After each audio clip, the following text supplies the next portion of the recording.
But essentially I was eating primarily vegetarian. So that night, when we got the scan result that morning, we went out for dinner for steak with some friends.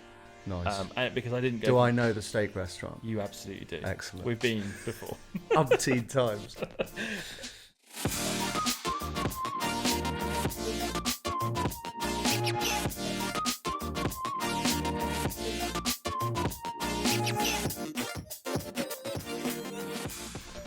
Hey, I'm Tom. And I'm Andy. And this is On The Node, a podcast about two best mates and one cancer journey. Andy, it's been 2 minutes. How are you, mate? I'm still fine, Tom, but I want to know about this T-shirt. It's naughty, isn't it? Scale of 1 to 10? In what? It's Versace, you know. Is it? Yeah, it was a leaving gift when I left Hong Kong to the UAE. All the gear and no idea over here. Yeah, indeed. But I thought it apt, you know, recording. We are becoming fashion icons. Yeah. Through the medium of podcastery. Correct. So I thought, why not rock a bit of Versace? Yeah, you want to get some colour in, stand out. Correct. Yeah, go big or go home. Peacocking, just for you, mate. And you're also on theme with blue and red, you know, between our lights. Yeah, broadly speaking. There's a bit of purple in here, but anyway, enough about my shirt.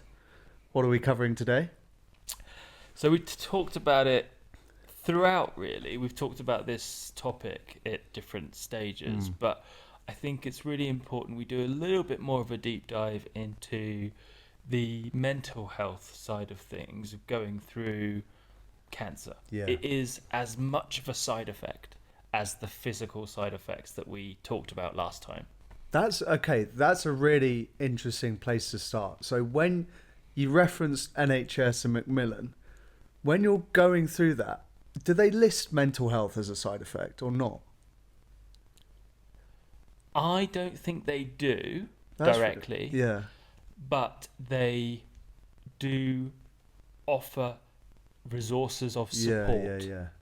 Especially when it comes to Macmillan, they are a cancer support charity, and the NHS directs you to services to get that additional support. Because the reason why I asked that is because the fact that you kind of made that connection that I hadn't thought about before, that it is a side effect actually. 100%. And you know, it's probably a slightly more challenging side effect, but in a way, because the physical, to your point that you made on the last podcast, deep down you kind of know that's temporary, but the mental thing is a continuous battle, I suppose, you're fighting, and you fight that obviously in the lead up to getting diagnosed, but when that initial diagnosis comes in, that's really when you go to war with this thing. Like, what does that feel like initially? Where's your mindset at initially? Yeah, so I think we've talked about it a couple of times before. The way I describe it is a fear of the unknown is the primary feeling or overwhelming sense of it. And we've touched upon it a few times. So with when I first got the diagnosis, I didn't know anything about lymphoma. I thought it was a death sentence because I hadn't been educated yet by a hematologist.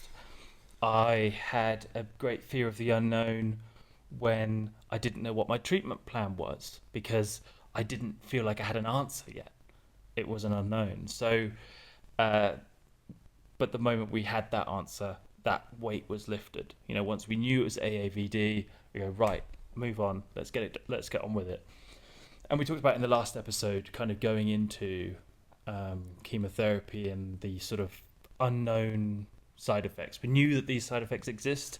We know that people are more or less likely to suffer certain side effects, but until you've been through it and you've experienced it and you know how it's going to affect you as an individual, again, there's this sort of huge grey cloud over you that you're waiting to kind of understand and experience. But once you go through that, each sort of milestone is a removal of that unknown. Got it. And we'll obviously get to milestones, but I guess playing back what you just said, so when you get diagnosed, obviously it's the fear of the unknown and the uncontrollables that then drive a level of anxiety, I suppose. Like, would that be the feeling, kind of an anxious feeling. Yeah, 100%. Yeah. It's fear and anxiety combined. I think. And are you saying that subsides somewhat once you get the actual plan in place and you know what's going to happen? Correct. So once you've unlocked each sort of gate, Yeah. I suppose. So whether it's understanding what lymphoma is, whether it's understanding what the treatment plan is, Yeah. once you've been through that first cycle of chemotherapy, each of those gates, they remove a lot of the anxiety around it, because you kind of go, oh well, I've done that now, and it wasn't so bad. Yeah. So got it. So when you actually start the anxiety, I guess you've gotten over that initial fear, and then it's getting into the battle itself, which is obviously the kind of the chemotherapy elements. Correct. Obviously you're dealing with the physical effects, and I asked you in the last episode, what is the chronology?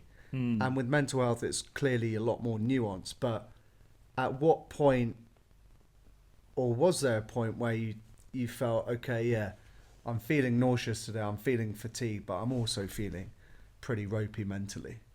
Yeah, and it would be the fatigue days. Yeah. So when we talked about last time with the fatigue, that it can hit you really hard physically. You don't want to do anything. You can't really focus on doing as little as watching Netflix.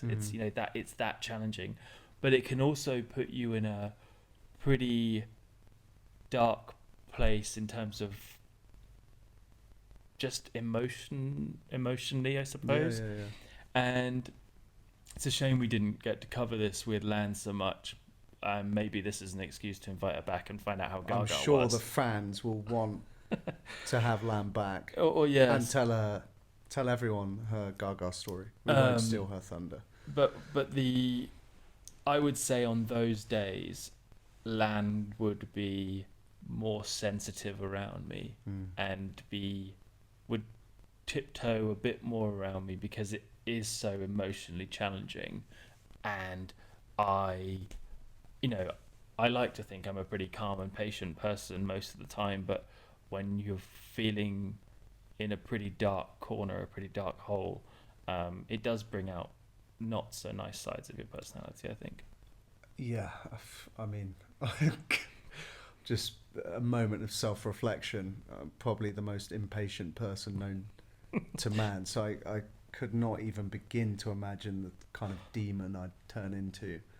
I guess, with physical side effects, there are treatments. So the nausea, you got the what's the drug? Zofran. Are there any kind of natural mitigations to mental health? Like, how do you manage that when you're in that dark corner? Are there particular things that you set in your mind as things to look forward to, and et cetera, et cetera? How do you plot that journey out? If I can use, sorry to be a really flippant cricket analogy, right? Every episode. Yeah, sorry guys. But when you're chasing a score, the cliche is that you don't look at the number of runs that you've got to chase, but you look at 5-run increments at a time. Like, is it a similar thing? Yeah, absolutely. I think the fact that it's broken down into cycles or infusions gives you these milestones by default. Yeah. How you then sort of break those down is going to be down to individuals, I think. And for me, it was a big part of my mental motivation to kind of get through it all. And some key examples I can think of were on me going to Hong Kong. Well, I was going to say my mum visiting and cycle. Fine, I concede that. In my third infusion, it was Chinese New Year. My mum was visiting, and she was there for a few days before that third infusion. Yeah. And she was there for 3 days after the infusion. So she got to see both sides of it, both when I was at my sort of peak and when I was also at my lowest.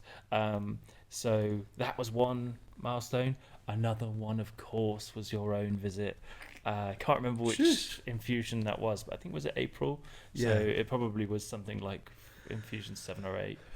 And then I had friends visit from Vietnam. So they were all sort of almost like celebratory milestones, things to look forward to. I knew these people would book trips, and I knew that, right, I just need to get through this cycle, and then a few days later my friends are going to see me, my mum's going to see me, and they were big motivators. Question.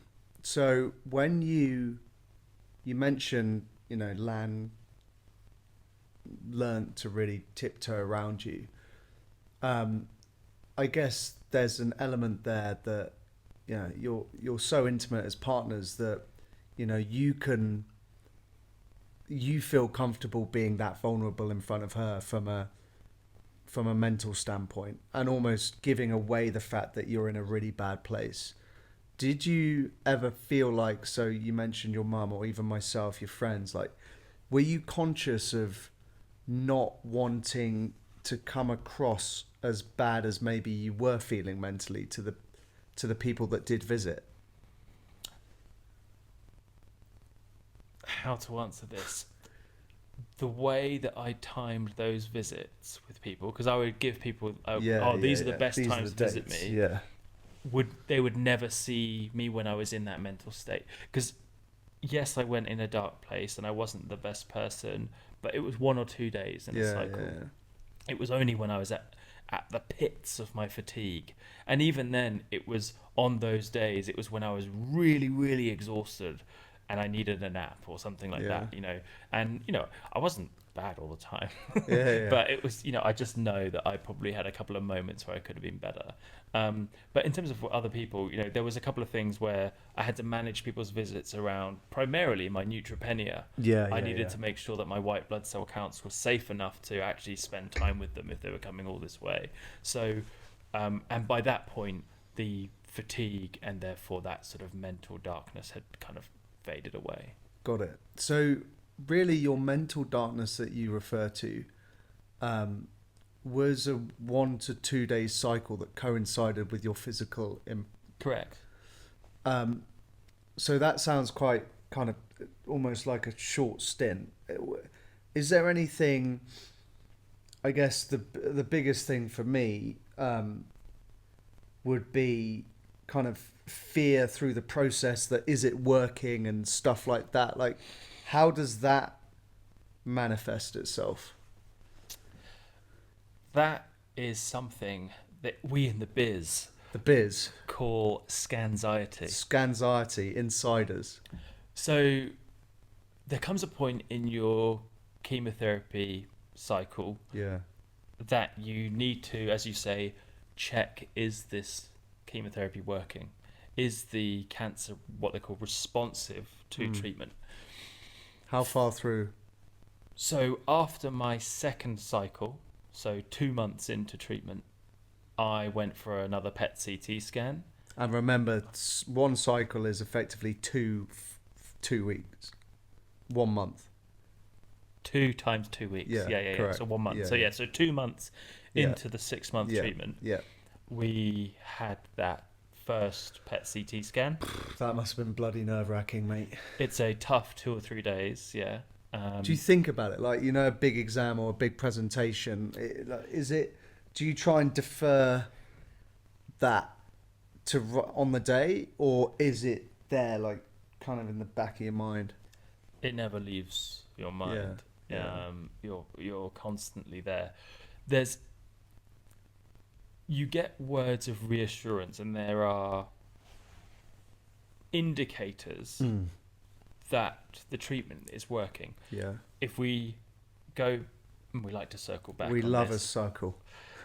We love to circle back in this podcast. But when we talked about the diagnosis and my golf ball sized lump on my neck, that was gone after 2 infusions. Okay, fine. So there's this idea that it's working, and the doctor would say, from physical examination, he'd press against my neck and check my armpits, other places where you have lymph nodes quite prominently, and he would state with good confidence that he believed the treatment was working. Yeah. So that was always a confidence booster, but it doesn't go away. And until you see it in a document Yeah. that says treatment is responsive, and there's this thing called a Deauville score. Deauville score, you're going to have to... Yeah, and I can't even remember what my number was, but essentially there's a Deauville score. And I think the lower the number, the better. Right. It kind of like... A la... I think it's golf out of handicap. 5, and I think basically a 3, 2 or 1 is good. Okay. I think I might be wrong here, so correction to the audience if I am. And my score was fine. It was good. It was basically the cancer was fully responsive, and you could see, and we showed my PET CT scan, that original one, and it was lit up like a Christmas tree. Yeah. On that second PET CT scan, it's basically all gone. Like you can't see anything. Do you still have that PET CT scan? No promises. Really? Okay, fine. It'll be just cool to have the two side by side. Yeah, but if I can try. Yeah. This is more of a mental health one, but yeah, the whole point is that that thought never leaves you. But also mentally, that must have been like a breath of fresh air. Actually, seeing that. Oh, 100%. And we celebrated. We went out. We haven't really talked about sort of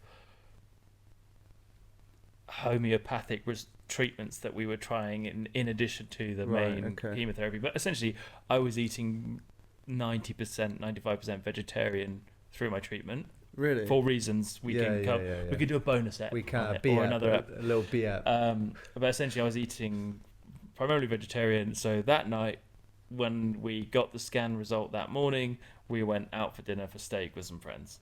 Nice. And because I didn't go. Do I know the steak restaurant? You absolutely do. Excellent. We've been before. Umpteen times. Amazing. So that, I guess, that's after 2 cycles. How many cycles was the first treatment plan again? 4? 6. 6. So, 6 months. Yeah. And do you have 1 at 2, 1 at 4? No, you just do the 1 at 2, fine. And then 1 at 6. Yeah, like you do 1 month after your chemo. Okay. But that then must have given you like a massive boost of motivation as well to say, right, bam, this is working. Massive. Yeah. And, and again, mathematically, so, we've talked about the scan result as a milestone. We've talked about people's visits. But there's also a component of, well, now I'm halfway through. Like just the fact that you've done 6 infusions, you've only got 6 to go. Yeah. Those numbers also make a big difference. Stop breaking the back of it. Exactly. So I think the great thing, there are many things that aren't great about the world that we live in at the moment, but I think one of the great things is that people are getting increasingly comfortable talking about, A, mental health, but B, whether they and how they've gone about confronting that with the form of professional help. Is that something that you did as part of this process? Yeah, so I spoke towards the end of my original treatment, I did sort of start talking to a counsellor. And I think, again, this is that at the beginning of treatment, I kind of backed myself. I can take this on myself. I like that. You backed yourself. And I think it's almost this, whether it's a British thing, whether it's an old-fashioned thing, I feel like sort of therapy is so much more normalised in like American culture than it is British. And I think even, in the UK, it's more normalised than it is out here in Asia, I would say. Yeah. So although, thankfully the trend, I think, is going up, as you allude to. So I did try therapy in those later months of treatment and following. And I tried it for probably, I think I did 2 or 3 months. Why did you try it? Really just because I think I needed additional help. I wasn't proud of some of the darker days I'd had. Okay. And I thought, well, how about I try and sort of... But a question, not to get into the whole therapy couch thing, were you not proud because you felt that actually those dark days revealed a side of your character that you're not proud of? Yeah. It was that. So it was more fundamental. You felt it led to a more fundamental realization about you that you wanted to confront. Yeah. So you have this sort of ongoing battle of why me? Why has this impacted me as an individual in general? And there are other sort of components of that trauma that, still impact me to this day, where I really struggle to look at old pictures of myself. I find it really traumatic to kind of see how I physically changed in this sort of 3-year period. And there's a picture of me and Lan, the Christmas of the diagnosis, just before we go for Christmas dinner. Yeah, I know the one you're talking about. Yeah, and that's the one that gets me, I think. Yeah. Do you are you insecure physically about it? Like when you speak to people who you might not have seen for a while and stuff like that? Yeah, I would be lying if I said that I wasn't insecure about it. And I think, we haven't done our hair episode yet, and this is one of the many reasons why I think it is an important topic to do a separate session on. But for me, it's the hair. To be honest, the scars don't bother me that much. Like, I've got, big scars on my neck and on my chest from all these sort of procedures, but they are, for me, like almost like victorious battle scars, if that makes sense. Yeah. Am I, when I'm healthy, my hair, my beard, when I was in remission, my beard grew back. Yeah, and we're going to talk about that, life after remission, because I remember seeing you when you came to the UAE. But but the hairline, that one gets me. I don't know, it doesn't. It's the one where I look at an old photo of myself and I look at a current photo and I go, wow, I've really changed through this process. Yeah. Have you felt, what I should ask is, how have you felt the therapy has helped you? So that first therapist, and it's absolutely to not knock that individual's ability, but it didn't work for me. Yeah. And I think it actually put me off therapy for a while, and I stopped it for probably a good year. I think there was just a cultural difference, and I didn't think we were getting to the root of the problem. It was more sort of coping mechanisms, but without really diving into it. So that for me wasn't effective. But more recently, and it was sort of probably Q4 last year, even before the relapse, it was just something I wanted to kind of resume again for the betterment of myself more than anything. I found another therapist who I still see at the moment. How regularly? Every couple of weeks at the moment. Okay. Every 2 or 3 weeks. It's really around my cancer treatment at the moment. And for the last few months, it's all been remote. But I did go and see him physically this week. And what sort of stuff then? Like, what are you talking about with that therapist that you feel is allowing you to progress better from a mental standpoint? So I really like my current therapist. He helps me reframe problems or anxieties in a way that helps me digest and process them. And he also gives me coping mechanisms or sort of things to do to help you sort of get through it. And I'll give a couple of examples, I think. So in terms of how he helped me reframe a problem, this is very specific to lymphoma. So with relapsed lymphoma, and in particular relapsed lymphoma from patients who have had AAVD, which is a fairly new treatment, statistics and cancer survival statistics, prognosis statistics are pretty impossible. Like the ones that you might read online are worryingly low, but the data behind them is decades and decades old, so it's not really relevant to modern day treatments. It's not apples and pears. So I found it really difficult to kind of get statistics from my medical team, my doctor essentially, and I then found that difficult to process. What, the fact that you didn't have a percentage in your mind of Correct. likelihood to live? Correct. To put it brutally. Whereas the first time I did AAVD, the statistics are really high, and yeah, they're very yeah. like published and Yeah. and available. But for relapse, it's much more challenging. And the way he helped me reframe that problem was to think of it in terms of the language my doctor would use. So I'm sure our audience has had to complete some sort of customer satisfaction survey in the past of, on a 5-point scale where JMPS. 5 equals excellent and 1 equals terrible. How was your experience today? He would go, right, so what language does your doctor use? Where would you put it on that scale? And I'd be like, oh, well, he says there's a good chance of cure. He goes, right, okay, so let's call that a 4.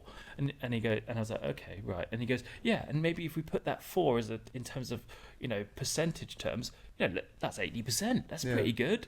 So he would really help me reframe that problem. There's no science behind that. Yeah, but from a mental side of things and helping me process it, that was really significant and really helpful for me.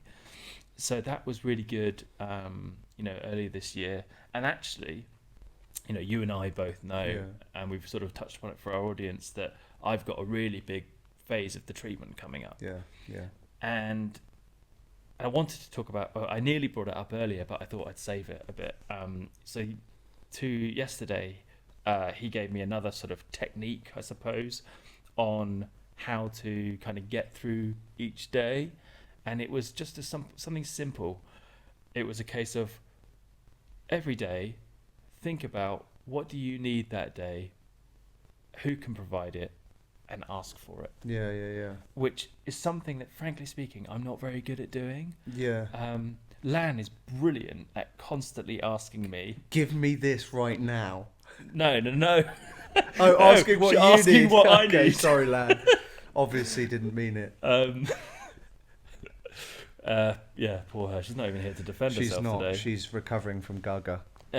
But yeah, so Lan's really good at asking me, right, what can I do for you? What can I make you something to eat? Do you want to go out to do something? Yeah. What can I do? And my therapist suggested I think about that more proactively. Yeah. And if I need humour, if I need someone to Just distract ask me me, with a mate. full of jokes. You should do your Australian accent again. That would make me laugh. No, you've just got to get a deck in there. So it's that kind of thing that these days I'm getting a huge amount of sort of benefit from this mental health support. Because that was actually going to bring me on to my final question. That obviously what you've described as a deeply personal thing that no one else can walk through the mental shoes that you've had to walk in. But how can friends, family, partner better support that person going through it? Noting that, of course, it would be highly personalized, but I know I kind of bothered you incessantly, pretty much every day. But what are some of the kind of almost tips that you'd recommend? It's a really tough one because it's obviously going to be very different to each of course. individual. So if any of our audience have a loved one going through it, a friend or a family member, they might have very different needs to me, and I wouldn't feel comfortable answering on their behalf. But I think it's trying to understand the role that you play in that individual's life and in their circle. So I talked about before how I've got friends who, maybe we follow NFL really closely together, the right sport. Just to clarify. That definitely won't be a B-up. But I luckily edit the episodes, so I'll stay in. Right. So maybe keeping me posted or giving me a discussion point of that week's sports news, or if it's just keeping me up to date with whatever it is, whatever commonality we share, and things like that. And it's important as well, for me at least, to feel normal while acknowledging what I'm going through. Yeah. I don't want people to I personally, we talked about it, I think, in the reactions episode. Honestly, mate, I cannot remember any episodes anymore. It's all become one big and wonderful blur. But yeah, acknowledging that I'm going through it and not ignoring it. I don't want it to be some elephant in the room that we can't talk about. I like to talk about it. But at the same time, not treating me differently. There was someone I don't know very well, and we were at a barbecue together. I think I just met them, and they were like, "When you're through this," putting their hand on my leg. I've just met them, and they're like, "When you get through this, we'll do that hike you've always wanted to do." How freaking patronising! And I felt like a Make-A-Wish child. That's not to... Don't do that. That's not to demise the value that those organisations offer to cancer sufferers, especially children. But might have to edit that out. I had to... I'm keeping it in because I think it's an important... I think that's how I was made to feel. No, I know. But yeah, I like to if you don't know the person, I think it's also to understand those boundaries. Like I said, the key point is understand what role you play in that person's life, and just continue that role, but offer the support and acknowledgement of what they're going through. Yeah, if you can't be a good example, you can always be a terrible warning. And don't do that. Good. Right, mate. I mean, candid episode. I don't think either of us were expecting. Yeah, I thought mental health would be a fun ride. Yeah, but I'm glad that you got to speak truthfully about it, candidly about it, and I think your honesty will definitely, hopefully, help people listening. Well, even if the mental health that they're experiencing isn't necessarily related to the journey that you've gone on. I think the fact that you've been able to front up, seek help, and you're honest about what the root cause is, I think, is a lesson for all of us, frankly. Yeah, and I think the final sort of message from me would be that I went from arguably being a bit of a cynic around getting help from a mental health side of things. I waited till pretty late into my treatment the first time around. I then arguably became more cynical because that first attempt hadn't been that successful for me, or I hadn't sort of bonded with my therapist in a way. To then the realization that actually you need, if you feel like you need help, find it and kind of keep looking for it. If it doesn't work, I think making sure that you have the right connection with the right counselor, therapist, psychiatrist, psychologist, whichever mental health professional you're seeing, is so critical. And I think now I am so thankful that I've found the person I work with today, and I look forward to our sessions, and I get value out of it every time. Amazing. Well, what a great way to end it, mate. So thank you. Good. I'm Tom. And I'm Andy. And that was On The Node. Do not forget to like, subscribe, follow on all our social media channels, and we'll chat to you all soon. Cheers.